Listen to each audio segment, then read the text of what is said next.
দেখো এখানে বলেছে if selling price of an article is reduced by 60%, then there is a loss of 10% on cost price বা initial profit percent. তাহলে আগে selling price আমি ধরে নিলাম যে 10 টাকা মতন ছিল, যে তার 60% কী হয়েছে, রিডিউস হয়েছে। নাহলে 10-এর 60% কত হয়ে যাবে, 6 হয়ে যাবে। নাহলে 6 রিডিউস খেয়ে কত হয়ে গেছে, 4 হয়ে গেছে। এবং তার ফলেই এই যখন 4 টাকায় বিক্রি করছি, তার ফলেই 10%-এর কী হয়েছে, লস হয়েছে।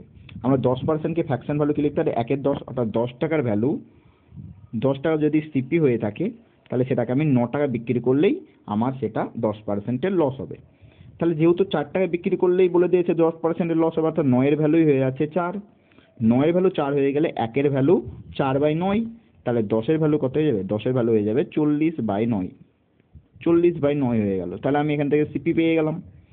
সিপি কত হয়ে গেল, 40/9 ছিল সিপি।